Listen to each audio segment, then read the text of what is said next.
Welcome to Backers Compatible, the video game retrospective podcast where we discuss, analyze, and reflect on some of the most notable and varied titles in gaming history. From childhood favorites to contemporary classics, I'm your host, Garrett. And I'm Chase. And today we're talking about one of the staples to gaming history, Mario Kart. All right. You're getting a little too overexcited right there. You sound like some sort of has-been DJ host. Has been DJ. Nah, I want to say that I'm more of a guy. I'm just a dude. That's a joke only you and I are gonna get, bud. I know.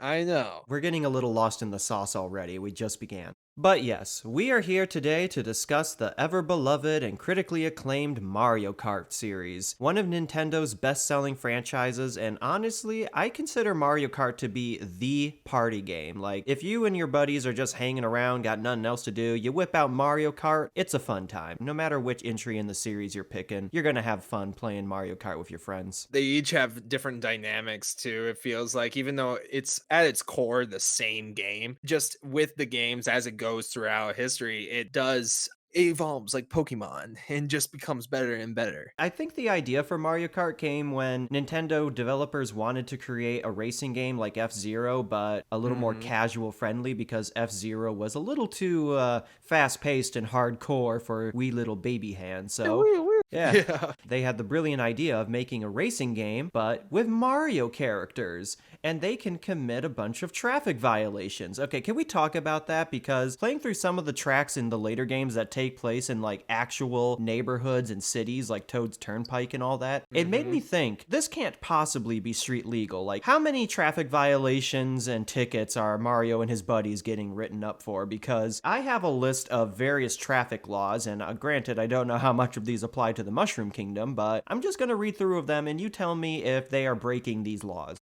Number 1, they are disregarding the speed limit. Well, of course, every single time they pick up more cash, they have a need to put more pedal to the metal. 2, they are assaulting each other with deadly weapons. Dude, who doesn't want to assault their best friend? I swear, if you hit me with one more goddamn blue shell. Well, listen here, how about you stop getting in the lead? Number 3, they are not wearing seatbelts or any other safety gear. Nah, who cares? Who cares if you splat into a wall, paint it red? They are interfering with pedestrian traffic. They are diving in and out of those trucks and other cars, and no regard for traffic rules or guidelines. Not to mention, they also do malls too.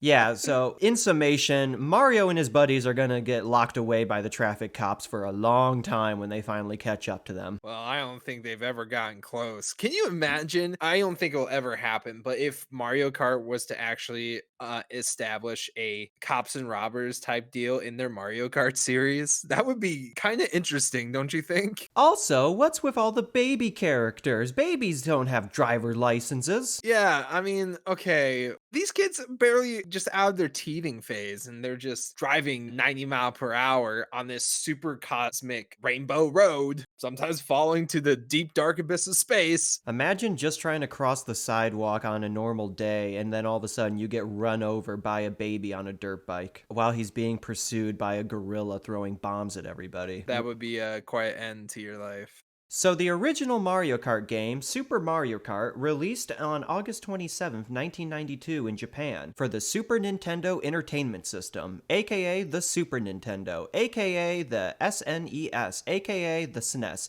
aka the Super Famicom. Okay, I think they got it. This console had a lot of names. Yeah, it had an identity crisis.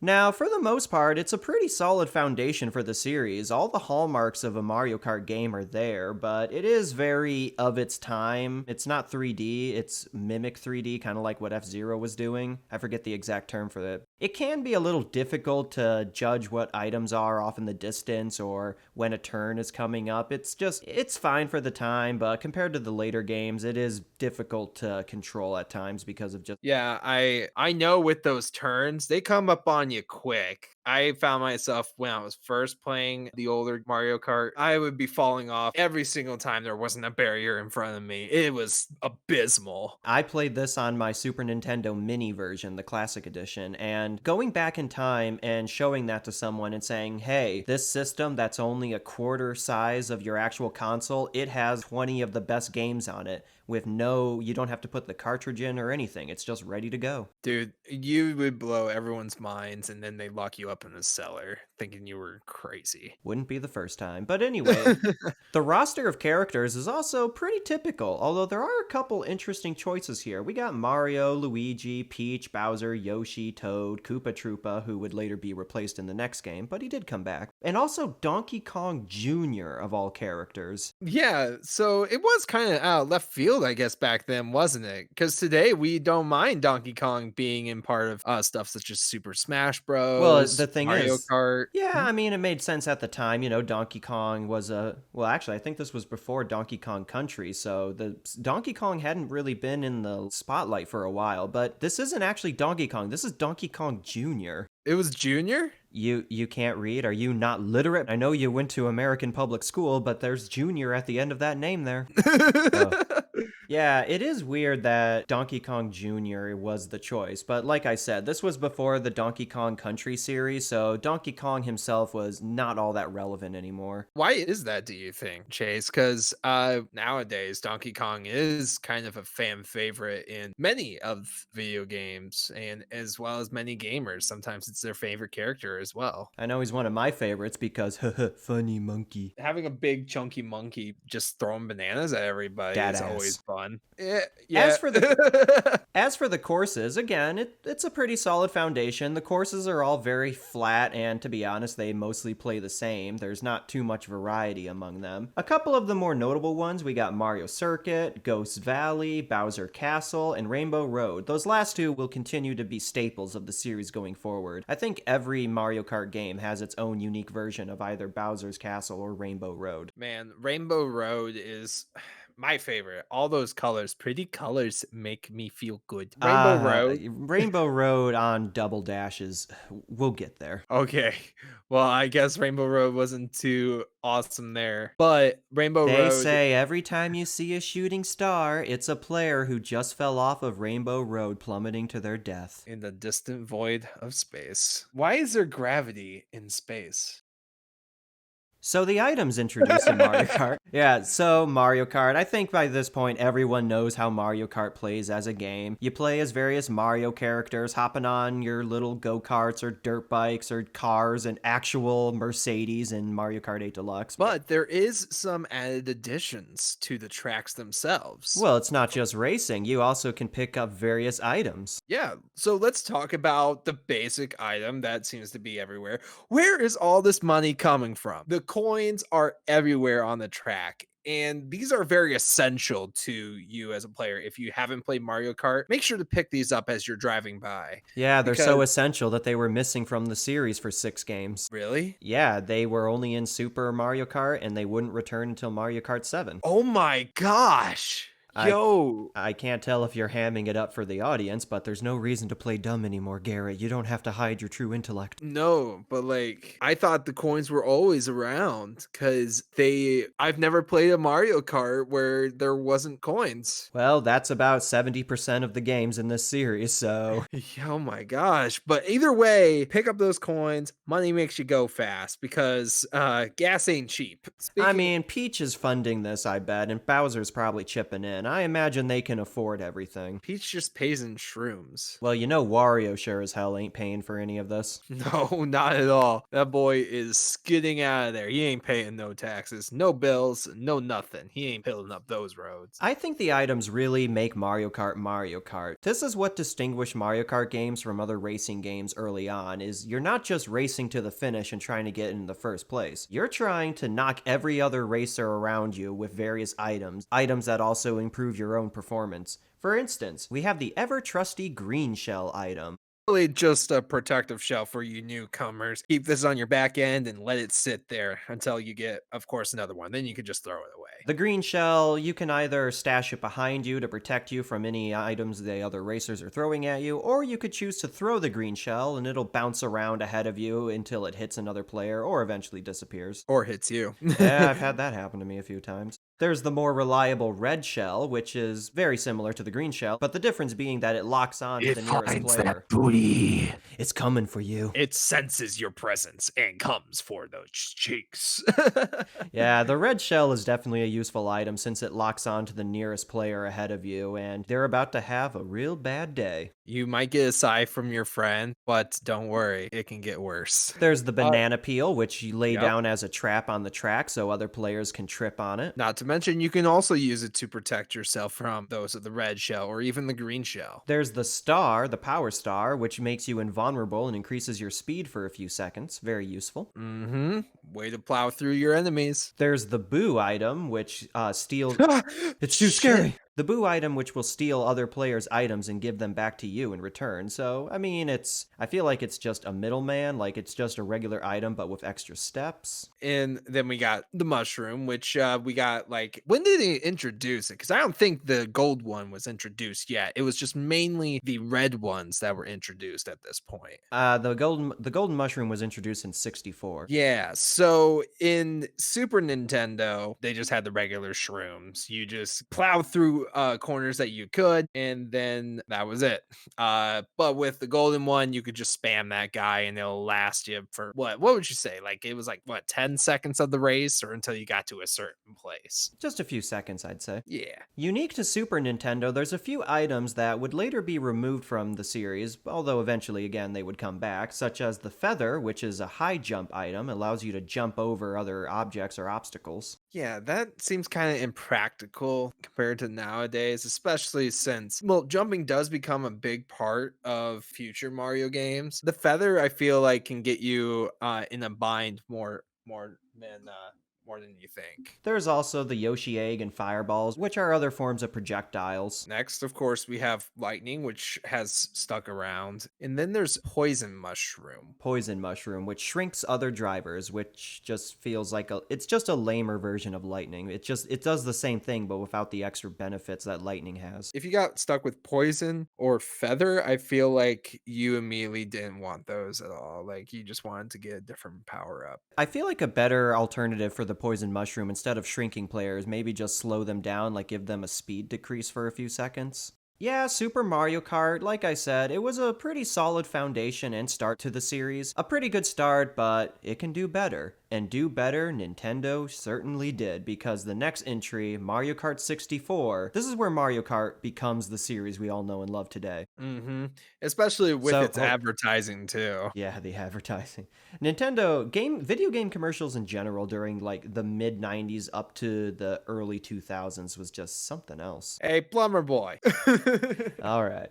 Mario Kart 64, released in Japan on December 14, 1996 for the Nintendo 64. One of the biggest differences the N64 game has is Donkey Kong Jr. and Koopa Troopa are gone, and they've been replaced by Wario and Donkey Kong himself. DK, Donkey Kong. That is the start of a beautiful roster right there. They've become part of Mario's main stable of characters now. Like, you can't think of a Mario spin-off without Wario or Donkey Kong these days. Mhm. Let's move Personally, on. I never really cared for Wario. I think he's gross and disgusting. How But dare you? but You are talking about my boy who riding the Roadhog looking like a sweet motherfucker.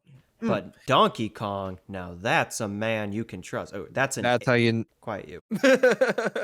Anyway, so Mario Kart 64 improved the graphics significantly now that it was in 3D, or at least the tracks were. The characters were in this really weird. The characters were 2D pixels meant to look like 3D, and as a kid, so Mario Kart 64 was the first Mario Kart game that I remember playing. I remember being a wee lad watching my older cousins play on their N64 this game, and I just remember being weirdly fascinated or mesmerized by how the characters looked compared to the tracks, because even at the time as a young kid, I knew like the characters are two-dimensional while everything else around them is three-dimensional. So I thought that was kind of cool. that integration into 3D modelization, you wouldn't think it was such a big jump from going to that point. But I don't know, like how many blood, sweat, and tears probably went into that programming? Game development is a harsh job.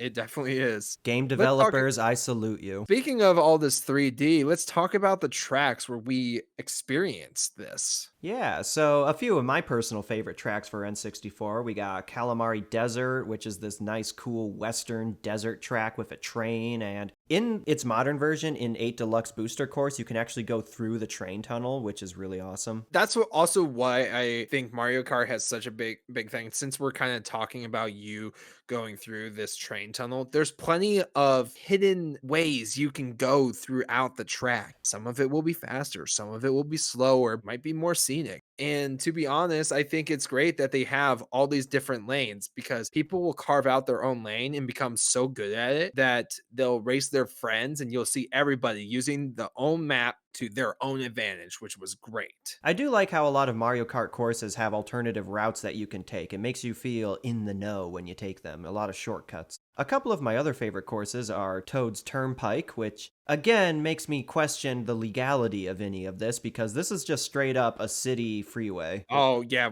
we don't wanna break any laws, any more laws than we need to. Yeah. Then there's DK's Jungle Parkway, and I really like this course. I like the riverboat. I like its deep jungle vibe to it. It's just a really cool, fun map. I'm glad that, they seem to care about the characters as well that they put in here. It's a love letter to those who love Donkey Kong, and it kind of brought them into the Mario Kart mix and thus expanded its, what do I wanna say, fan base. It kind of bugs me that when you make that big jump on DK's Parkway, you go through the riverboat if it's crossing beneath you. My immersion is Ooh. ruined! Oh, no! Damn you, polygons. There's also Banshee Boardwalk, which I personally really enjoy. I always enjoy the haunted house spooky levels in Mario games, and this one kind of has that vibe, but it is a little on the plain side. I feel like they could have done a lot more with this one, although I do personally enjoy it. And then, of course, there's Rainbow Road. And the N64 Rainbow Road, those goddamn chain chomps. I'm sure, like, you could push they kept pushing you off of that Rainbow Road because there's not much room on there already. I don't think you can actually fall off of the N64 Rainbow Road. There's guardrails. Really? Those chain Oh, they chomps, wanted to make they're sure they stayed safe. right, because when you're driving on a rainbow in space, the important thing is safety. There's also Frappe Snowland, which is the ice track, and as a Michigander, I feel Mario's pain when it comes to driving on snow and ice. It is not a fun experience. Nope. Drifting into a car, which I have done, is not totally the best experience. Definitely with ice maps that I always found super intriguing was that you could be this total god at a game, but it's a different level to actually harness these maps in particular. I have a soft spot for Mario Kart 64. Like I said, it's the first one I do remember not necessarily playing a whole lot, but I do remember just knowing about because watching my older cousins play it a lot. But also, years later, when I was in high school, my buddies and I, we kind of had not, it wasn't an official club, like a gaming club per se. It was just a thing me and my friends used to do whenever we had time to kill. One of my friends, he would bring over his N64 and we would play Mario Kart on it a lot. And yeah, I just have a lot of fond memories playing Mario Kart 64 with my high school friends back in the day. Did you also play the ever famous battle mode? Actually, no, not a whole lot. My friends were more into it, but I wasn't really all about the battle mode. I was all about the racing. But yeah, Mario Kart 64 introduced the battle mode, and while I have come to enjoy it in the later games, battle mode in Mario Kart 64 isn't really my forte or personal cup of tea. But hey, if you guys are battle mode fans, then feel free to send us an email about how much my opinion is terrible. Either way, so what was the basis of this battle mode? I understood that there were balloons on top, but I never really knew how you actually pop the balloons. You know, So similar to the main race, in battle mode, instead of racing, each player is driving around a specific course, throwing items at each other, trying to pop each other's balloons and rack up as many scores as they can. that sounds like chaotic fun for sure. Yeah, like I said, didn't really care for Mario Kart 64 battle mode, but I will say Double Dash and Mario Kart Wii's battle mode, and 8 Deluxe now that I think about it, this is where the fun begins. Yeah, and not to mention in 64, they also added some items. The Golden Mushroom. It's a mushroom that gives you an infinite speed boost. And by infinite, I mean for like 10 or so seconds, but yes. Yes, and even though you have only those 10 or so seconds, you can go from 8th place to 4th real quick. And that's what I loved about it. Not Unless to you use it mention, on a tight corner and then you get stuck and everyone drives past you. yeah, that's a bummer. Another item that you also get are the triple green and red shells. Basically, when you bring these shells out, they rotate around you, and just like the green shells, you can just shoot them at random, or red shells, heat seek them at your enemies.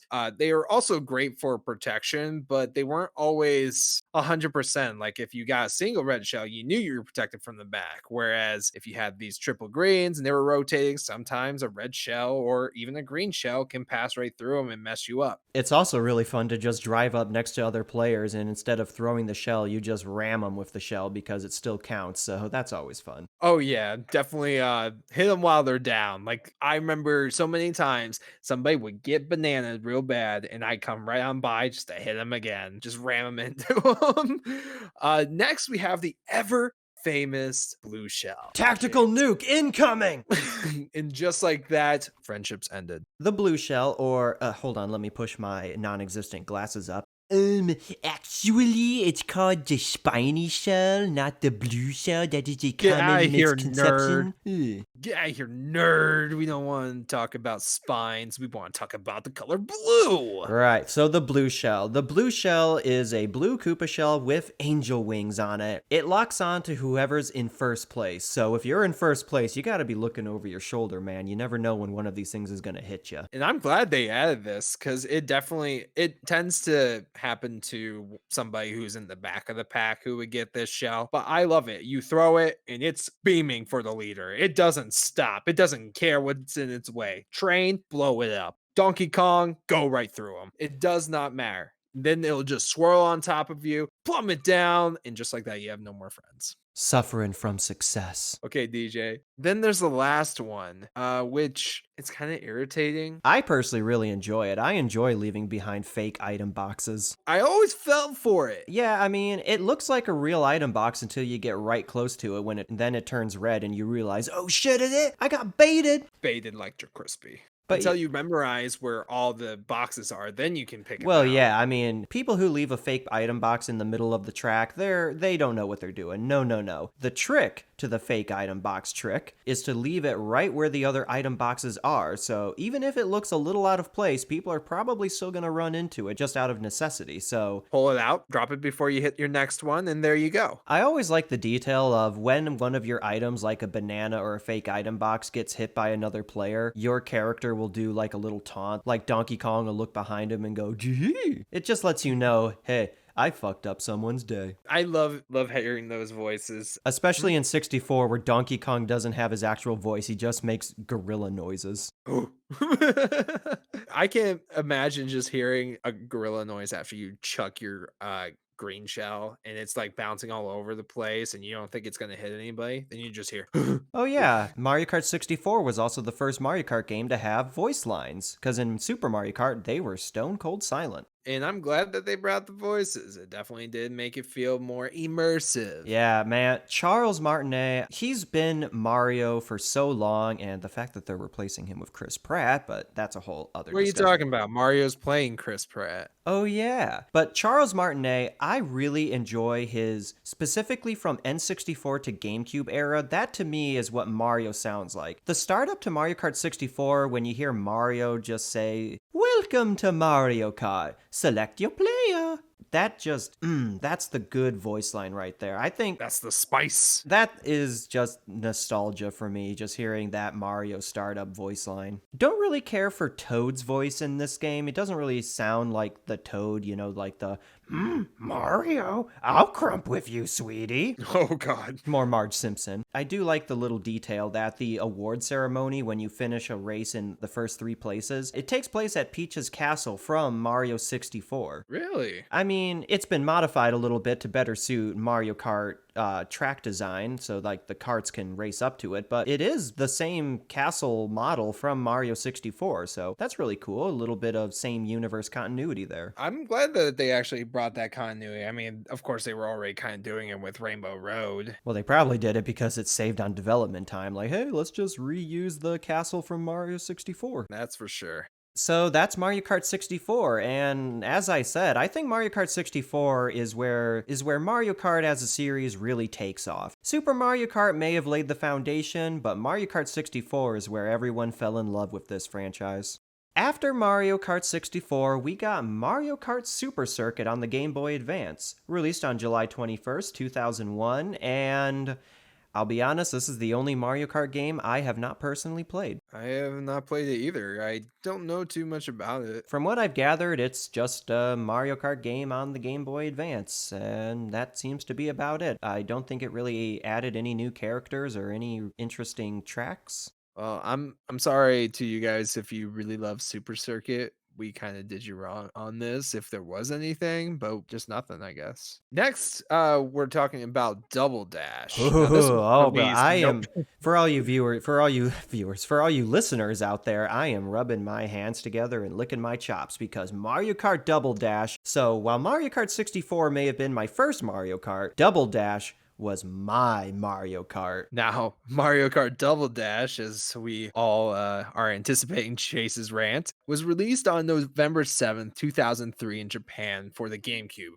By the way, I want you guys to know this that a Mario Kart has been released once for each separate system that they release. Well, yeah, Just it's saying. one of Nintendo's main staples. You can't have a Nintendo system without Mario Kart on it. Yep, exactly. This is why The the thing is, Virtual Boy failed. okay, so Double Dash, from what I could figure out, it introduced a mechanic where you could select two characters a card. There were 20 characters, and there was basically a combination of 10 pairs for each character, of course. And so you have these two characters, and you could switch driver and item user. And not to mention, you could stock up on these items. And as well as this is the kind of the time when they really wanted you to go on customization mixed in characters, but they also mixed in some cart pieces. I'm not sure if they affected your stats or anything, which is more than likely they have. I mean, it's Nintendo; they probably would think of something like that.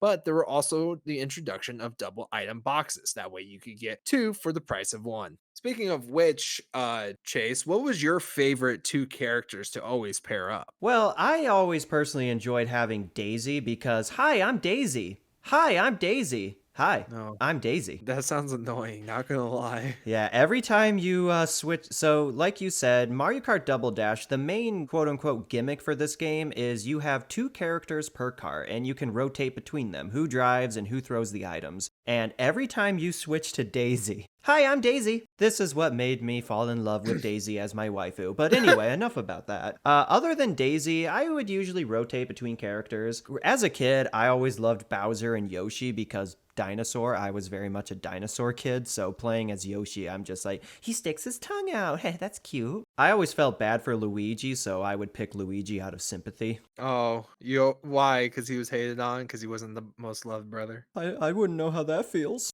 This game is also interesting in that it introduced a lot of new characters. We've already mentioned a few of them, but it introduced Daisy, Paratrooper, the first appearance of Toadette. This was her first canonical appearance in a Mario game. Toadette. They were like, shit, Toad doesn't have a driving partner.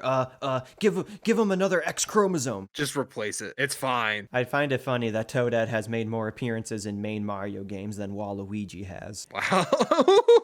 That's quite a reveal, man. There's also Like, Diddy Kong, Donkey Kong's driving partner. He's all right. he's just all right. There's nothing really super good about him. Never really cared for Diddy Kong all that much. He comes across as that one kid that's like, I heard you have games on your phone. Like, that's the kind of vibe Diddy gives off to me. Although he is fun to play as in Smash Brothers. There's also Bowser Jr., who was a relative newcomer to the Mario franchise at this time, first appearing on Mario Sunshine. You don't want to lose a race while playing as Bowser Jr. because his crying is so annoying. Yeah, I can't imagine. I mean, he was always annoying to me. I kind of like the archetype that Bowser Jr. gives off. He's just that annoying, wannabe evil kid, you know? He's the Draco Malfoy of the Mario universe. He gets angry and he's like, my father will hear about this. Pause on. Bowser Jr. is absolutely the kind of kid that would have invited you over to watch him play video games. Ew. I don't like that. Ew. That's exactly who Bowser Jr. is. But then there's also Waluigi, everyone's fan favorite. And I agree, I think Waluigi's a fun character. He's the closest thing like video games have to a Robbie Rotten type. I don't know who a Robbie Rotten is.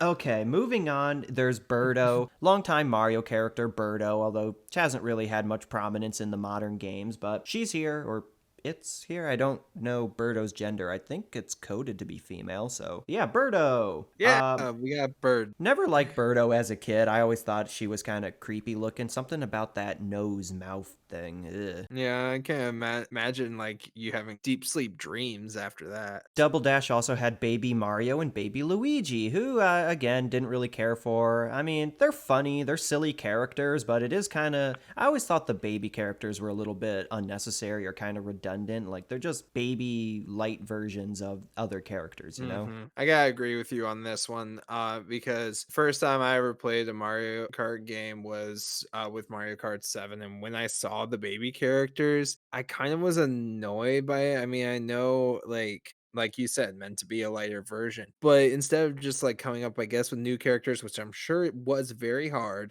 just making them baby versions still kind of seemed lazy to me. But that's Yeah, just especially Baby Rosalina, who we'll get to it later, but that was just a dumb decision for lore reasons. And then finally, there's the two really difficult unlockable characters in Double Dash, Petey Piranha and King Boo. why were they so difficult? Okay, so, boy, let me tell you. So, I think Petey Piranha and King Boo are really fun, awesome characters. They just add to that kind of, King Boo especially, that Halloween wacky vibe to Mario Kart. And Petey Piranha is just a fun, silly character. It's a piranha plant with legs and arms. How can you not like that? What? Now, That's great. Now, of course, King Boo will become a more recurring character in the later games, but I kind of miss Petey Piranha. But in order to unlock them in Double Dash, you had to get first place in every 150cc race of the Special Cup in Mario Kart Double Dash. And let me tell you, when I say that Rainbow Road will screw you over in this game. And then, that's not good enough. Because after you complete that, you have to go through an entire gauntlet run of every track in Double Dash on 150cc to unlock Mirror Mode. And after you unlock Mirror Mode, you have to place a first place in Mirror Mode in order to unlock Petey Piranha and King Boo. So you have to place first place in so many courses. It's just exhausting. Man, sounds like that should be a video for some time.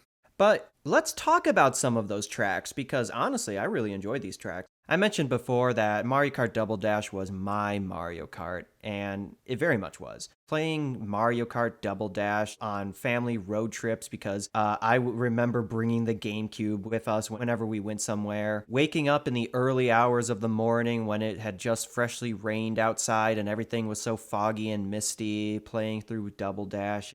Childhood memories, man. It was a simpler time. Man, it sounds like this game in particular. Like I knew you said it was a part of your childhood, but I didn't know it was this special to you. I really enjoyed Double Dash. Double Dash is still the Mario Kart I think of when I think of Mario Kart games. That and 8 Deluxe, but that's because it's the most recent one. I really have a soft spot for it, and not just the gameplay, but the characters were fun and silly. Mario games on the GameCube just had this fun vibe to them, and I feel like Nintendo hasn't really leaned into that as much. I feel like they've become a little bit more, not minimalist or professional per se, like they're still fun, but something about how like the font and HUDs in the GameCube era looked, they just had a bit of silliness to it, you know? To be honest, I have similar experiences with other games and how they made me feel going throughout. I mean, I think that's with everybody. We just grow up and we kind of latch on to those childhood memories to remember the times before adulting happened in our lives. Of course, we're not going to get philosophical and all this mushy mushy on this We'll podcast. save Let's this keep for a going. different game, but Yeah, let's keep anyway, going. we're going off course here. But Uh, So, favorite courses.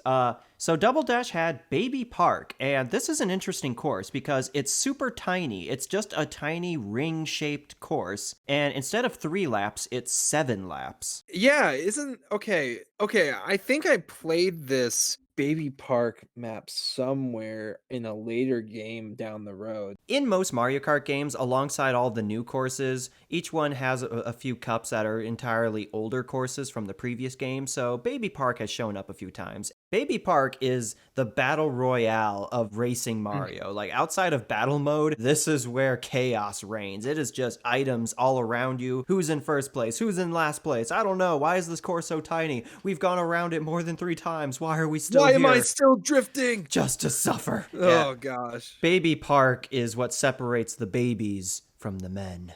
Then there's Daisy's Cruiser, and this is another course that I associate with Double Dash, partially because it's only in Double Dash, but it's a really fun idea. It's a course on a cruise ship. You can drive on the decks, over the pool, into the dining hall where the tables are spinning and sliding everywhere as the ship flips. You can go into the bowels of the ship where the engine room is and shoot out of its, what's it called on a ship? A steam thing? What's it called? Like those big steam. We'll just call it its exhaust stem. Daisy Cruiser. I really like this course, and it's one of the first courses that pops in my head when I think of Double Dash. And then there's DK Mountain. Now, honestly, I kind of forgot that DK Mountain was in Double Dash because I think of it more for Mario Kart Wii. But like DK Parkway, it's a fun jungle, volcano, mountain themed course, and I really like the bridge area where so many times I've come in like second or third place because the guy ahead of me just fell off the bridge. There's also the huge cannon that shoots you all the way to the other side of the map. Yeah. Wow, this sounds like a really highly interactive map. Yeah, and then there's the falling rock slide that you go to. DK Mountain is just a fun, really fun course. But speaking of jungle maps, another personal favorite of mine that's kind of on the more, I don't know how you could call it boring, but it plays kind of plainly, but Dino Jungle. Did this have a lot of dinosaurs roaming about? Indeed it did, and 6-year-old Chase couldn't have been happier. Like I said, I was very much a dinosaur kid growing up, so you mean I could play as Yoshi and Bowser on a dinosaur map? Yeah, it's a really fun, like G-rated Jurassic Park kind of theme map where you're just driving through this Cretaceous jungle and dinosaurs are stomping everywhere. There's pteranodons flying overhead. It's cool. It's a really cool idea, and they should bring this one back. And then, of course, there's Mushroom City. Ooh, tell me about that one. Sounds like a fun place. Mushroom City, this feels like a spiritual successor to Toad's Turnpike from 64 because it takes place in an actual city at night as you're driving on the city streets through traffic. Again, none of this is legal. And not to mention, the likelihood of them getting in an accident has now increased. This one I have a very specific memory of because I remember when I went to visit my cousins out in Seattle, we brought the GameCube with us, and Mario Kart Double Dash was one of the few games we brought with us. And I just remember, so at the time, my aunt and uncle, they lived in this suburb that it was on top of this hill overlooking the Seattle skyline. So at night, you could look out their window and see Seattle off in the distance. Oh, wow. That sounds like quite a view. Yeah, and I just remember playing on Mushroom City, looking out, seeing the bright lights of Seattle, and it's just in the mountains of Washington, and just...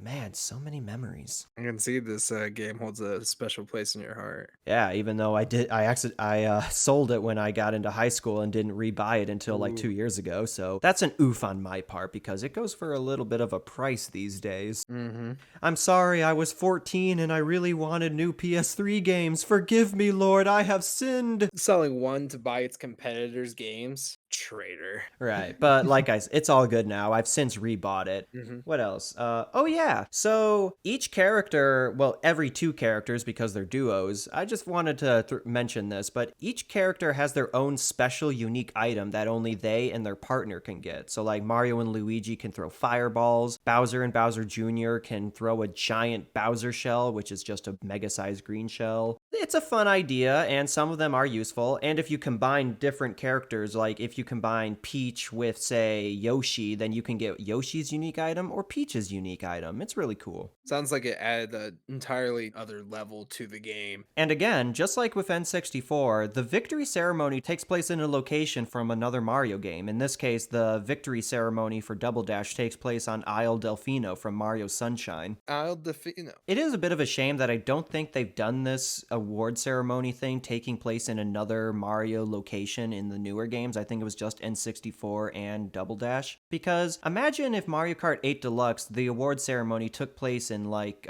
New Donk City or something. That'd be cool. All right, I think we've lingered on Double Dash long enough. Any final thoughts on the good old Double Dash double exclamation points? I just gotta say, it was a step in the right direction for Nintendo. It definitely brought another level of gameplay to racing as a whole. Too bad they never did the two characters per cart gimmick again. Mhm. So after Mario Kart Double Dash, we got Mario Kart DS, released on November 14th, 2005 for the Nintendo DS. Imagine that. Yeah, so the Nintendo DS, that was actually one of the very first gaming consoles that I had, and I think a lot of kids had back in 2005. I know I did. The best thing about it was playing with my friends who are like across the state. I did have a DS and Mario Kart DS on it, but I didn't really play it all that much. In my mind, I always preferred Double Dash. Maybe it was the double character mechanic, maybe it was playing it on a console versus handheld, but DS, I do have a few memories of playing it in the back seat of my mom's car as she's driving around running errands and all that. Definitely was a nice little time passer. Time killer, yeah. Replaying it again, I do think it is a solid Mario Kart game. A bit on the light side compared to the console versions, but if this was someone's introduction to the series, I think it's a pretty worthwhile one. The character roster was a bit on the small side, only 3 new characters, but a couple of them are interesting. There's Dry Bones, which is the skeleton Koopa Troopa, so he's cool. Mhm. There's Shy Guy, who unfortunately was only available via download because this was also the first Mario Kart game to have Wi-Fi. Shy Guy, I always wanted to be a Shy Guy character. I never knew how. So I think that was also part of my little teeny brain saying, all right, I can't be Shy Guy. I can't have it. And one of the more baffling but really awesome character choices is that in Mario Kart DS, you can play as Rob the Robot of all characters. Rob being in a Mario Kart DS, you would never really think about it, to be honest, especially since, like, okay, Rob, all right, he definitely fits in Smash Brothers. He makes sense in Smash Brothers, but in a way, you can argue he is a very important character to Nintendo and arguably all of Western video games as a whole for what Rob did, but in Mario Kart, it's a little on the weird side. Definitely, you don't expect him to be in something so light, I guess. Speaking of which, let's move on to the tracks. Now, okay, Luigi's Mansion, one of those tracks that I grown to love. Luigi's Mansion was, I want to say, it made me get in the Halloween mood for sure. It made me want to go out as the Boo character a couple of times. I'm just a sucker for haunted house or spooky levels, especially in Mario, because that fun cartoony aesthetic. And Luigi's Mansion, both the game and the course, are just so Halloween, spooky, fun silliness, and I'm all for it. I love it.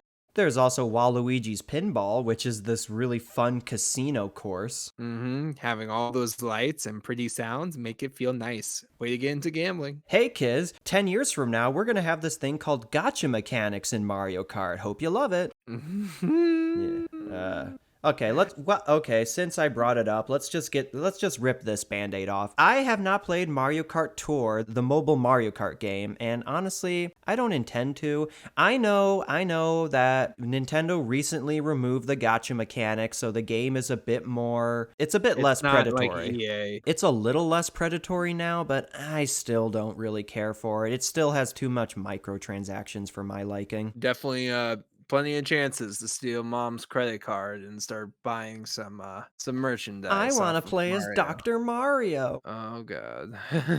I will say some of the courses in Tour are pretty cool because a lot of the tracks in Tour are based on real world locations. Like there's a New York map, there's a Paris map, a Tokyo map. A lot of them are starting to be ported over in the Mario Kart 8 Deluxe Booster Course Pack, and well, visually that you can tell they came from a mobile game. They're just upscaled to fit on a console version. They're pretty fun. I especially like Sydney. I think that's a really fun course. Sydney, Australia, mate, from the people down under. And we just lost all listenership in Australia. Yeah, what are you talking about? It was just the American, like us Americans, we always eat them cheeseburgers and fries. So, how about Peach's Garden, hey? That's a pretty cool track, huh? Hey, yeah, let's do some gardening. So again, like DK Mountain, I associate this track more with Mario Kart Wii than I do with DS, but it's a fun course. You just racing through the Peach's Castle's like hedge maze, gardens, and it's fun. It's cute. I like it. It gives off a nice little cottagecore vibe. And of course, Mario Kart DS introduced its fair share of new items to the armory. We got triple bananas, so they're like triple shells, but bananas. Bananas, because bananas are high in potassium. We gotta keep them. Next, we have Bullet Bill. Bullet Bill was a great addition. It's another one of those. I don't know. I would say it's kind of like the star power up, but for people in the back, and they can just bullet right through. Usually, they bullet down the middle of the course. So Right. once you hear them coming, you better move out of the way. Only the people I think in like the last couple of places can get it, but you turn into a bullet bill and it just shoots you as far as it can carry you. So you can just put the controller down for a few seconds and let the game do all the work for you. Yeah, crack your knuckles, feel all nice, and breathe, and then get back on your game controller because usually that's about as long as it'll take you. Fast as fuck, boy. And Next, we have Bomb Bomb, right, so and Bob-omb had previously been introduced in Double Dash as one of the unique items. but I'm glad that they made it a general one because whenever you see it, you do want to steer clear. Because if, let's say, somebody is going on the inner part of a turn or a curve, somebody can just drop it right on the inner. That way, nobody like they'll have to like basically change course real quick, else they're going to get blown up and lose some coins. I've always thought it's kind of weird that they have faces. Are Maybe Bob-ombs sentient? I think they are in some of the no, Paper Mario games. no, we don't want to talk about that. We don't want to talk about sentient beings blowing up. Well, not gonna dive into that Not gonna topic. rip off that Band-Aid. We're gonna keep that one on for now. And the final item added in Mario Kart DS is the blooper. It's this cute, adorable little squid thing that it just shoots ink out at the screen. And okay, so the blooper with this edition was so horrible. Yeah, I As in, feel like like, this is it the only covered time. the screen. Yeah, this is the only game where honestly blooper is actually effective because in other Mario Kart games, the ink doesn't cover up that much of the screen, so you can still see what's going on. Yeah, so overall, not a very effective item, but I do have a soft spot for it because it's a squid and I like squids. Squids are pretty cool. Calamari Desert. I mean, I don't think there's any calamari out in the desert, and if there is, if you find a seafood place out in the middle of the desert, don't eat there. It's more than likely overpriced and probably not that good. One last bit of trivia I just want to mention. I have this written down in my notes before we move on to the next game. Apparently, Professor Egad from Luigi's Mansion was going to be a playable character, but he was ultimately cut in the final roster, and I'm just so disappointed from that because I think Egad would have been a really fun character to play as. So was he like a mad scientist type? I didn't play Exactly. Luigi's Mansion. Yeah, he's this wacky, crazy scientist guy that gives Luigi all of this ghost hunting equipment. Oh, and then he becomes the Ghostbuster. That's how it happens. Yeah, and I just think it's a shame that Professor Egad was cut. He just would have been a really cool character to play as. Yeah, he actually sounds like somebody who would have some cynical lines while talking to the other players. No, no, no, he's not a Rick Sanchez type. He's more like a Doc Brown type. Oh, I thought he was like, "Take that, puny worm," or something like that. Luigi, man, I just built a bomb, and we gotta No, get. no, get out of here with that, Rick. Moving on to Mario Kart Wii. It was released in Japan on April 10th in 2008, and I gotta say, the Wii was definitely a step forward with Nintendo. The Wii was definitely a time to be. Man, the Wii. So I remember the first time I saw a Wii going over to a friend's house. He had just gotten it. This was around 2008 or so. It was a couple years after the Wii came out because the Wii was really hard to find. And here's my personal rule of thumb when it comes to new consoles. If a console is white, you're not going to be able to find it for the first 2 years because you look at the Wii, that was hard to find until like 2008. You look at the PS5, that is still somewhat difficult to find. So if a console has a white version, you ain't going to get it, Chief. Wow, I actually never thought of that. That actually changes like my perspective on those types of console colors. Why Man, is that? I don't know. Supply Did and they just demand. like Well, for the Wii, it's because get everyone stuck in a wanted one white for room? Wii Sports. Okay, so the Wii really brought my family together because we always had game nights because it was like down in the basement and we go down there every evening after we ate lunch. And we played Wii Party for like a good year or two all together. Granted, this was like I think in 2011, 2012-ish when Wii Party came out. But yeah, I Yeah. can't imagine playing the Wii with with the family. Just throw a blue shell at your mom. Take that. The first time I saw a Wii at my friend's house, I was just so blown away by it. Like the motion controls, 10-year-old Chase was like, this is shit from the future, man. We are the future.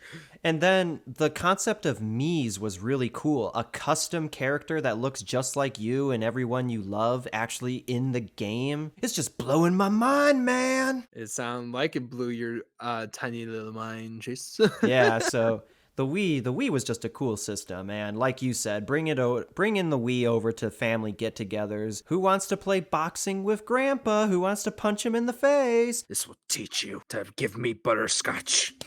Yeah, Give me a Reese's. the Wii was the first console that I remember everyone in the family loved. Aunts, uncles, grandparents, everyone wanted to play Wii Sports, and Mario Kart Wii as well to an extent, although that was mostly between me and my cousins and friends and all that. Like, I guess I get the appeal because maybe they weren't too big into racing games, but for those people who did, I'm sure they weren't disappointed. Back to the topic though of Mario Kart Wii. One of the biggest gameplay mechanics that Mario Kart Wii introduced, that it's one of those things that I don't know how we got by without it, but it added aerial tricks to the series. So whenever you go off a ramp and you're in the air, if you shook the Wii remote, your character would do like a little stunt or a taunt in midair, and when you landed, it gave you a brief speed boost. And I'm glad it added this mechanic because it added, again, another dynamic to the game. Yeah, and it's You just really fun. And again, it's one of those things where it's like, how did we drive off of ramps without this? Exactly. I was tired of just falling flat, and they were probably tired of seeing it too. So I'm glad we got something to add onto that small part of the game. It added another block to this bridge. And continuing on from Double Dash's customization feature, Mario Kart Wii introduced the bike vehicle type. Now, this was what I was excited for whenever I saw a bike in a Mario Kart game. I had to have it. There was no ifs, ands, or buts. So I think the bikes are easier to turn, like they have better maneuverability, but they come at the cost of being lighter, so they don't recover from items as well. I think that's how it is. I'm not a professional Mario Kart player, but It sounds right. they add another variety to everything, although it does mean that the Mario Kart series has ever since been false advertising. It's not Mario Kart anymore. It's Mario Kart and bikes. We got to sue right now. We got to take them out. They can't do that to us. If anything, Nintendo's going to be the one suing us. And once more, we got a really solid roster of characters. I really like this lineup. We have Baby Daisy, who, among the baby characters, I think she's the most adorable. I don't know. Baby Daisy is just so cute. I can understand the cuteness of Baby Daisy. You know who does look cool, though? Dry Bowser. He's got that drip. Oh man, he ain't dripping anything. He's just bones. Dry Bowser looks so badass. He is a metal character plopped into this happy-go-lucky racing game. Hey guys, you ever got into Berserk? Then there's Rosalina, and I think this is another welcome addition. Rosalina is a really great character from Mario Galaxy, and it's really cool only in Mario Kart Wii for some reason, but she's accompanied by a floating Luma who will follow you around whenever you're racing. And I'm kind of disappointed that the later games don't have the Luma. It's just Rosalina. I'm always used to her being followed by that Luma, especially since I played Mario Galaxy, and I gotta say, Mario Galaxy was like one of the top tier Mario games, I Oh feel. yeah, Mario Galaxy, again, like Sunshine and 64, added to the list of games we'd have to cover. Speaking of Mario Galaxy though, Rosalina, she had a really unique way to unlock her. You can either unlock her the normal way just by playing through the games. I forget exactly what you had to do to unlock Rosalina through Mario Kart itself, but alternatively, you could unlock Rosalina from the get-go by buying Mario Galaxy and having a save file of Mario Galaxy on your Wii. And that Really? Yeah, so if you had played Mario Galaxy on your Wii, you would unlock Rosalina right away in Mario Kart. That's really awesome, not gonna lie. I mean, we talk about microtransactions. You had to spend $60 to get Rosalina. Oh, stop it. At least with the $60 came an entire game. Yeah, I just thought that was like a kind of a neat idea, if a little capitalistic of Nintendo, but who am I to judge? And then finally, we have our Lord and Savior, the greatest Mario Kart character to ever grace us with his ethereal presence. Give it up for Funky Kong. funk. Man, Funky Kong is just, he is such a crazy character. And I mean crazy as in both his representation and personality. He is the one character who's just, he is He the is the one. Randy Savage of Mario.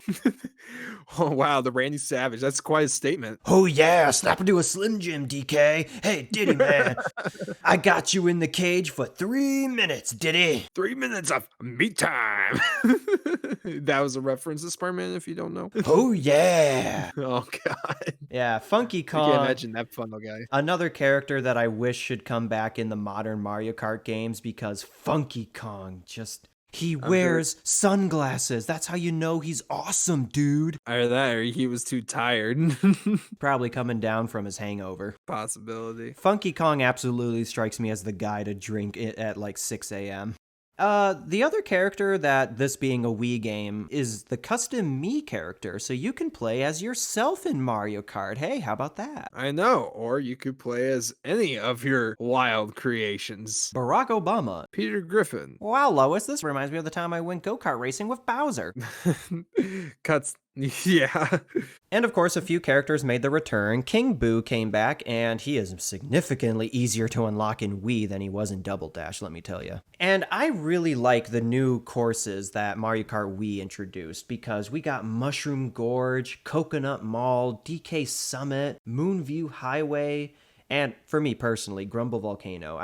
So, another memory I have with Mario Kart Wii, I think the first time I ever played Mario Kart Wii before I got it myself, this was before I had a Wii, was playing it at a friend's Halloween party one night, and Grumble Volcano just really stood out to me of all the tracks we played. So, yeah, I just have a soft spot for Grumble Volcano, and I always think of Halloween when I see it. So Grumble Volcano, did you go inside the volcano at all? Yeah, there was a little bit where you were in like an underground cave. Mushroom Gorge and Moonview Highway, these are other two maps that I just really like the aesthetic of. I mean, when I think of Mario Kart Wii, Mushroom Gorge pops into my head instantly. Jumping on mushrooms, it gives you plenty of opportunities to do an aerial trick. Which, of course, they put in due to them just adding that new mechanic. But who could forget Coconut Mall? I mean, this is like the Mario Kart Wii track. You can race through the mall, drive through some of the stores as a shortcut. There's little references to Mario Kart Sunshine. You can perform aerial tricks off of the little palm tree things inside the mall.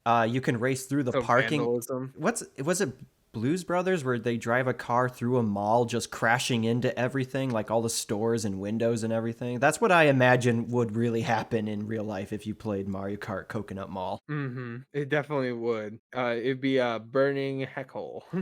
Domestic terrorism! Oh god. Remember, no Koopa. No, no. Oh, sorry. That the airport track gets added later. But then you can also race through the park. You can race through the parking lot where Mii's will be driving cars and will try to run you over. Yeah, just as a community coming against the Mario Kart party. Oh man, yeah. Mario Kart Wii added some really awesome tracks. A lot of fun memories. Although this is just me, but I replaying it again for this episode. This is the first time I've played through Mario Kart Wii in years, and it just stood out to me how shiny the graphics look. I don't know what, maybe it was my Wii, but I've seen gameplay footage on other people's Wiis and it looks the same, but everything is just so shiny in this game. Shiny. Rather be shiny. Yeah, like everything just has this sheen to it, and I personally didn't care for how this game looked. Granted, it was also on the Wii. I mean, the Wii wasn't the most powerful graphics-wise at the time, but even still,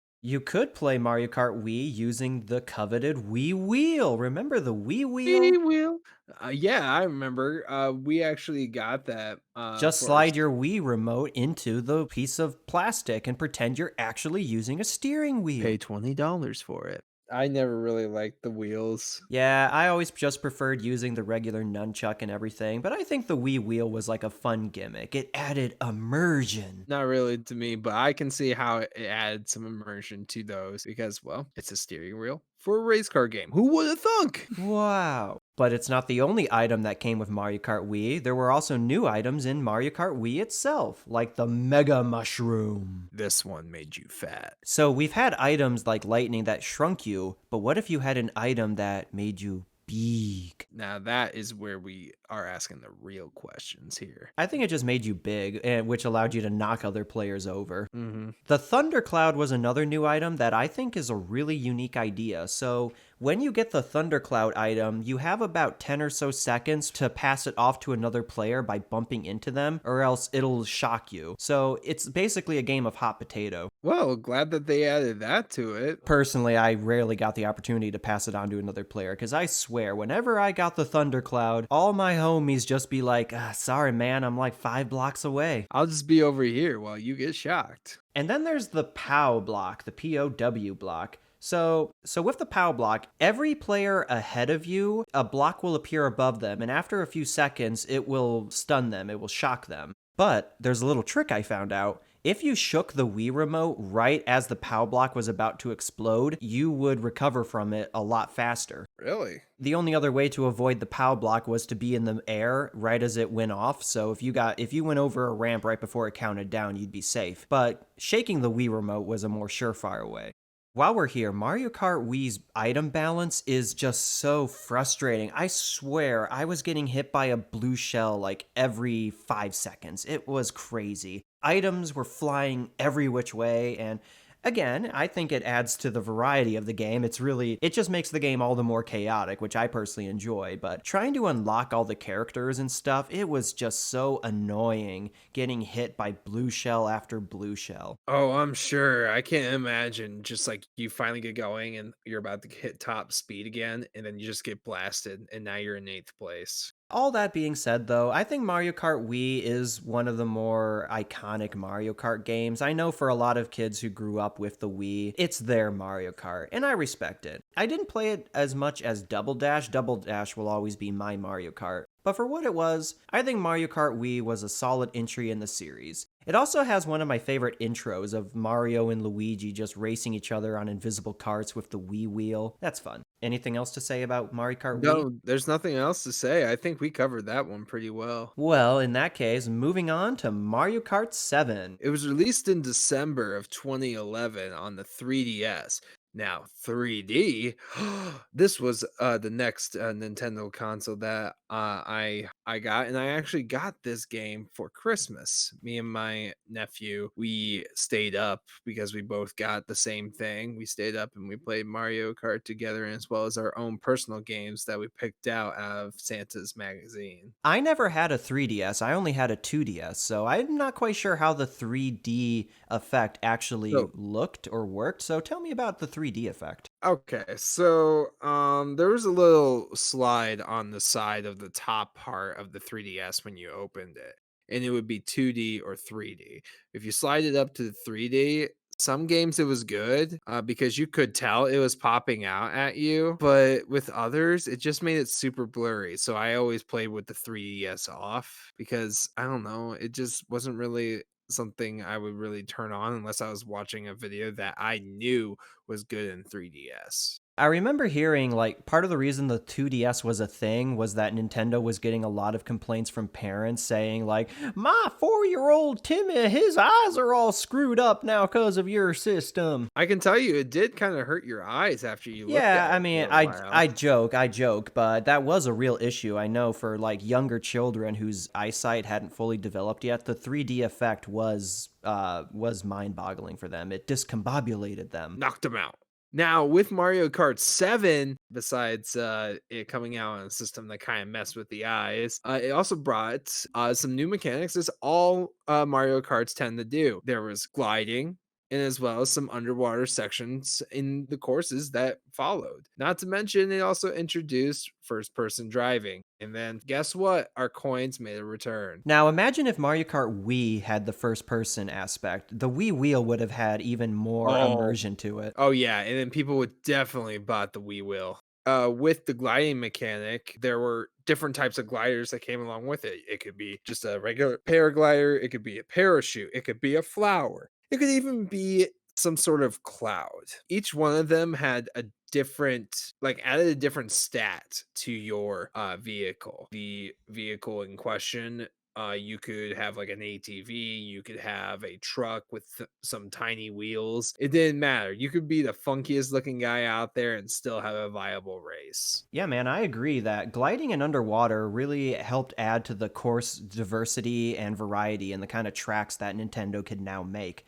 You can go underwater, fly through the air. There's one course, Rock Mountain, that I just really like that course, and that has like a bunch of gliding sections in it. Okay, I think Rock Mountain, did that have this high steep hill that you kind of rode up Yeah, near and the then you end? could Yeah. yeah, and then you could like race through the forest and go Mhm. that's a cool one. Following in Mario Kart fashion though, Mario Kart 7 once again brought some new characters to the roster. These are some weird choices, not gonna lie. Shy Guy makes his permanent return. He is now a full member of the crew, so congratulations for the promotion, Shy Guy. Next was Queen Bee. Yeah, hey everyone, remember Queen Bee from Mario Galaxy? I only remember because I played against her. Yeah, sure. Why not? I guess Queen Bee. Okay, cool. And next was Metal Mario. Was Metal Mario in Galaxy 2? No. So, well, a lot of people say Metal Mario is a reference to Metal Mario from Smash Brothers, which I guess, but am I confusing him with like a different version of Mario from Mario 64? And there was like a power up that turned Mario metal, or I don't know. Maybe I I'm don't know. misremembering 64, but. Other than Metal Mario, we also got Wiggler, another bizarre choice. You want to play as this caterpillar worm guy? Yes, because he's cute. I mean, sure. Get out of here. You know who's also cute? Lakitu. Oh yeah, Lakitu. Yeah, the guy. Yeah, turtle guy. It was nice to see him on the battlefield. Yeah, it's kind of weird, like when you fall off and Lakitu can rescue himself. Hmm. The character rosters, you will give Nintendo this. They're certainly unique. A few weird choices. That's for sure. He even brought some things with the maps. Let's talk about those real quick. So we So mentioned Rock Mountain, which is a really there's cool. also this one. I didn't like it super much, but I will say it gave me those nice night vibes, and that was Shy Guy Bazaar. Yeah, Shy Guy Bazaar is, man, atmospheric. It's this vaguely Mediterranean, Middle Eastern theme map with a bunch of shy guys everywhere, and it's just really cool. And definitely the music that went along with it too. It made you feel at ease. Yeah, I think I think deserts at night is a really cool setting. Arabian Nights. I'm sorry, Disney. Don't. Look, man, we've already have Nintendo after us. Don't bring Disney into this. Then again, we have done Kingdom Hearts, so Yeah. Next on the list is Woohoo Loop. Well, Woohoo Island, which so when we was out, Wii Sports Resort came out, and I remember I toured the entire Woohoo land from either biking, doing the plane, or playing sword play, and having all that and being able to play on Woohoo Island was to me phenomenal. I liked it. It really made me feel like my me was part of the Mario roster. making Woohoo Island its own course, actually two courses, is a really great idea. It brings the Nintendo verse together and just further cements Woohoo Island being this vacation paradise that everyone wishes was real. Man, I wish it was real. Woohoo Loop is also interesting in that it doesn't have laps, it's just one continuous track. And I'm glad for that. It makes it feel amazing. Like I don't know how else to say it. I love like going through the hills, going through the tunnels, and just having a literal big lap around the island. Then you meet at the fountain, and that was it. It was very scenic, and I loved the music that came along with it. It made me feel, I don't know, it made me feel like racing, but Yeah, fun. kind of feels like a Forza map in Mario Kart.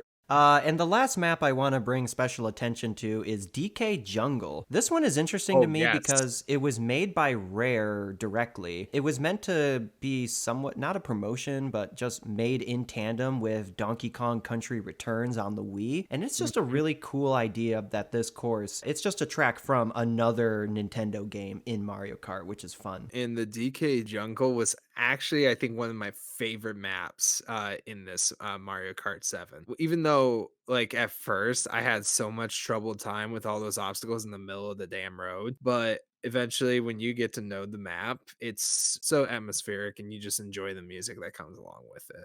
Next though, okay, I need to really talk to you about one. So there's one called Music Park. I know it wasn't liked by too many, but I liked it for all its musical awesomeness. But here is the big honcho. This Rainbow Road made me fall in love with Rainbow Road. I think this is probably one of the better rainbow roads in all of Mario Kart. It definitely like even though there were some I think there were some portions that had barriers, but I'd always try to like cheat a little bit on Rainbow Road as in fall down and kind of get really ahead of everybody because there's I think a portion of the map where a curve happened but you could drive off it and you would land like near the finish line kind of like you'd skip a kind of small section of the map and then just be able to pass through it. Man, I'm looking at a picture of it right now, and I just remember all those awesome times with it.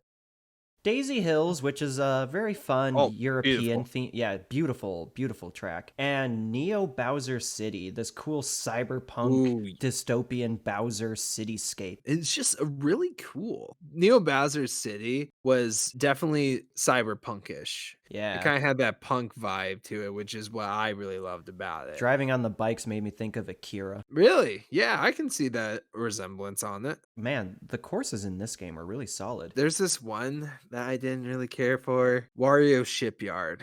Yeah, I Like, didn't like this one. And it's a yeah, shame because I said I really like the spooky maps, but this one just doesn't do it for me. no, I feel like it was very bland, even though they tried to make it very much like a graveyard for ships. But I don't know. It made me sick to my stomach to play this map. I never really liked racing on this map. I don't know what it was. Because, like, underwater's fun, but not when it's like 90% of the map.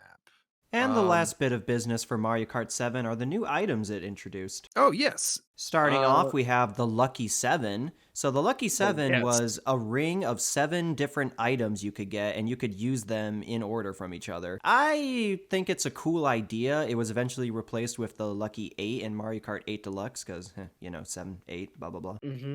I didn't really find much use out of this one. I feel like I get overwhelmed by options. Like, I just don't know what item to use. Yeah, was basically giving you too much to eat and you had so little time to do it. It's a cool idea, though. Yeah, it was an awesome idea, but I don't know. It like whenever I got it, I just started firing stuff everywhere. That literally was what I did with Lucky 7. Next, we had the Fire Flower. Fire This Flower one was I a think is a great welcome change, a welcome addition. fire good. Speaking of Fire Flower, I think this was in replacement of the fireballs, wasn't it? Yeah, so Fire Flower was a replacement of the Fireballs, which was Mario and Luigi's special item back in Double Dash. Your Fire Flower, our Fire Flower. And then next we had the Super Leaf. I kind of forgot what the Super Leaf did. I think it did like a tail whip or something. Yeah, it like would deflect items away if you timed it right. Basically was like a good defensive one, but I didn't really like it too much, to be honest. I kind of like it. I thought it was like a neat utility item, but never found much use in it myself. I feel like Mario Kart 7, the problem with going back to it now is that, well, it has some unique ideas to it. It's largely been made redundant by Mario Kart 8 Deluxe. At Deluxe trademark. Right. So Mario Kart 8 released in Japan on May 29, 2014 on the Wii U. Remember that system? A little bit. I just remember it came out and Then it wasn't. yeah. The Wii U. Wii U, Wii The U. Wii U, Nintendo, they fumbled the Wii U so hard, and yeah, everything's cool now with the Switch being the massive. Wasn't that in were they competing with PlayStation Play? No, the Wii U was competing with the PS4 and Xbox One. Didn't Nintendo make this to kind of like try to copy the PSP's success? I have discussed this with some of my other friends before about why the Wii U failed, and I think one of the wrong lessons Nintendo took from the Wii era is that they tried to cater to like the casual audience again. But the problem with that is that by 2012, that demographic had moved on to like mobile gaming, and a lot of them weren't interested in buying another dedicated game console. So the demographic for like casual gamers that Nintendo tried marketing to just wasn't prominent anymore. And by this point, all of the quote unquote hardcore gamers had largely abandoned Nintendo, so Nintendo just dug themselves into a hole for the Wii U and they just kept digging themselves deeper. The failure of the Wii U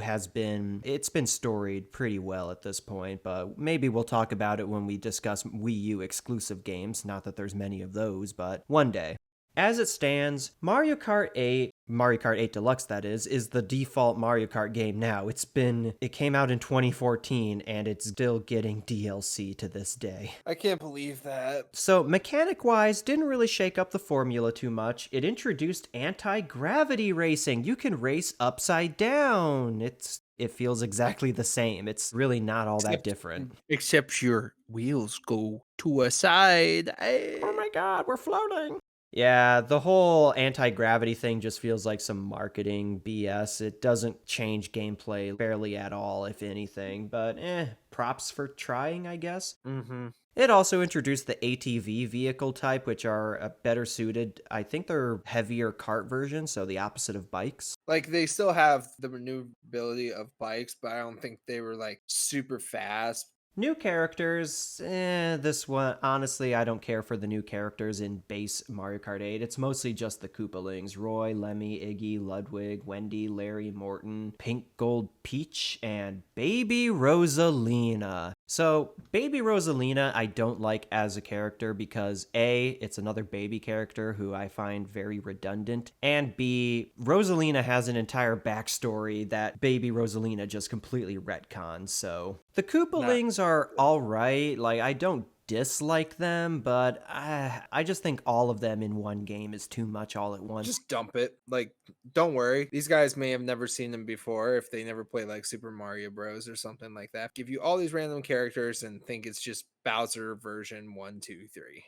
I think this was the first Mario Kart game to have DLC as well, and it introduced some interesting characters. Tanuki Mario, it's Mario in a Tanuki suit. Cat Peach, it's Peach in a cat girl suit, so weebs, calm down. It also introduced Villager and Isabelle from Animal Crossing. Isabelle is the best girl.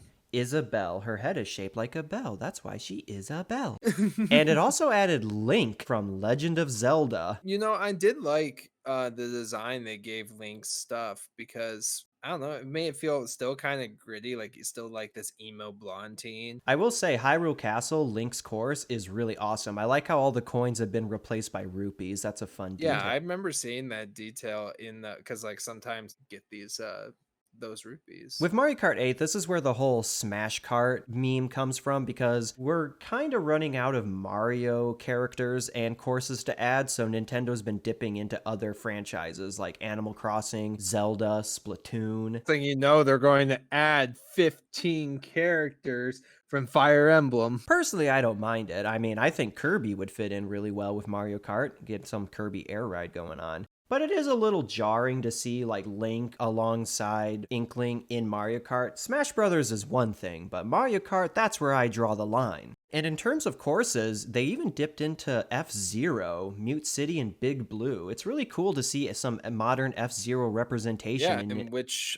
I think goes back to kind of like the beginning of Mario Kart. Remember when they added Donkey Kong to kind of widen their fan base? This, I think, helped widen the fan base, and it was a part of the reason why Mario Kart 8 is such a success, besides the new content that we keep bringing out. It just keeps selling. It keeps going. The 8 stands for infinite because that's how long Mario Kart 8 Deluxe will last. The new courses are pretty cool just to steer us back on track. Oh, I already made that joke. We got Twisted Mansion, which is Luigi's Mansion, but cooler. Sunshine Airport. Now this is the no Koopa level.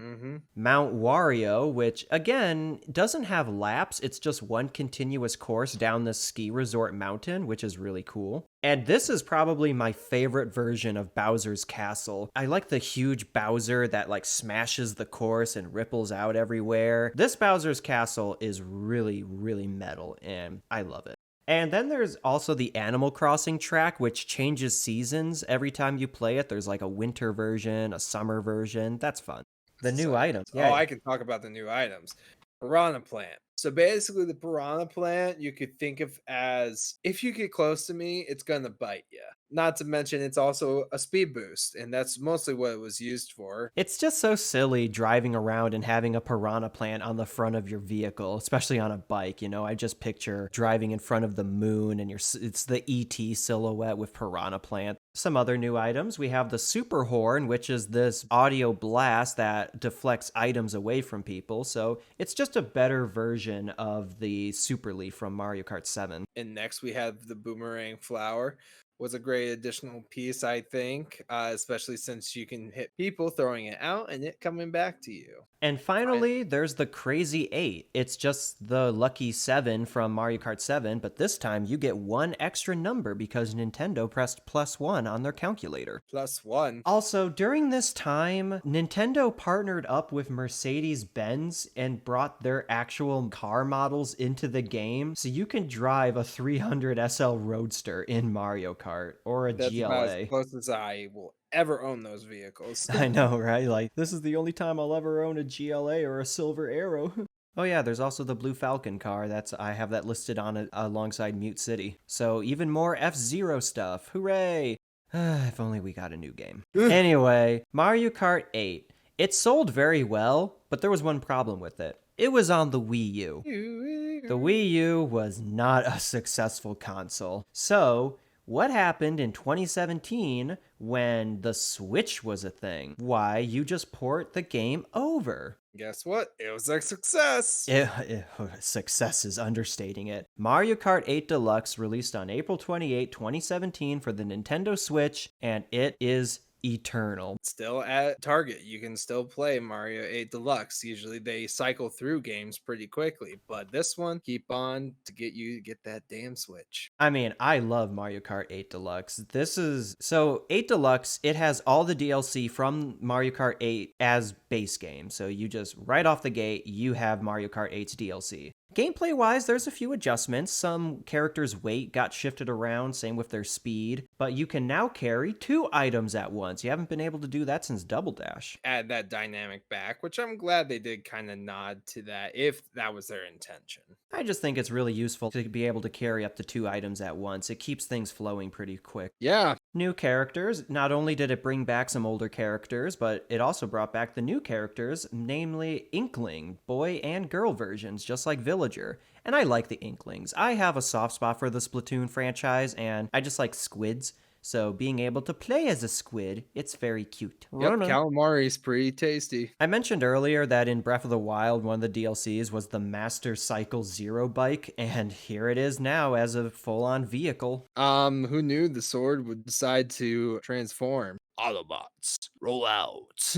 Mario Kart 8 Deluxe is just us. This is the definitive Mario Kart game. And I'm not just saying that because it's the modern version. It has the most content, the most characters, although not the best roster. I think there's a lot of redundant characters in Mario Kart 8 Deluxe, but it's the Mario Kart series perfected so far. I honestly don't know how a potential Mario Kart 9, if we ever get it, is going to top this. I don't know. And I think they'll just keep adding on to the DLC until they figure that out. Yeah, so here we are 5 years after Mario Kart 8 Deluxe came out, and it's getting more DLC courses with the Booster Course Pack. And honestly, I really like some of these courses. Not only are they bringing back a lot of older tracks that haven't been in Mario Kart 8 Deluxe before, but they're also introducing a couple brand new tracks that haven't been seen in any game. And while some of the courses have been hit or miss, overall, I'm really excited to see what new courses are introduced. I hope Daisy Cruiser or Dino Jungle get reintroduced. That'd be pretty cool. Can you imagine if they have a dino course where the dinosaurs just start chasing you? Nintendo, you're sitting on easy money. Gold mines! I mean, there is Wario's Gold Mine. Oh yeah, there is. And that brings us to today. This is where the Mario Kart series is.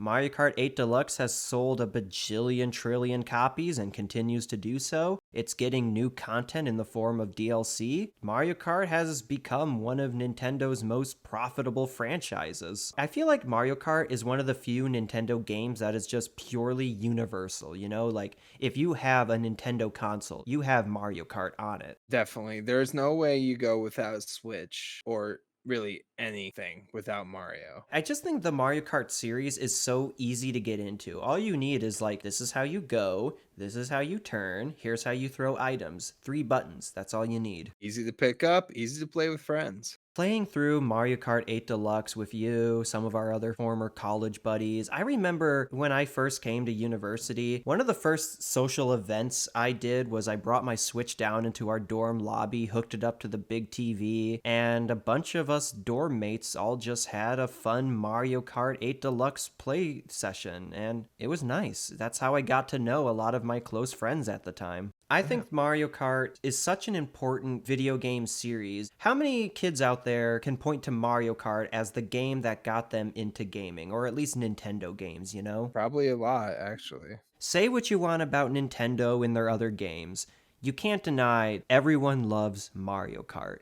All right, so that's going to do it for us today. Thank you all for listening. Garrett, you want to tell people where they can email us? Yeah, for sure, Chase. So, if you have any questions or comments, or maybe something to help us get better at our material, please email us at backwardscompatible@gmail.com. We look forward to your critiques and as well as getting to know you, our fans. As again, I've been Garrett. And I've been Chase. Hope y'all have a good one and see you next time.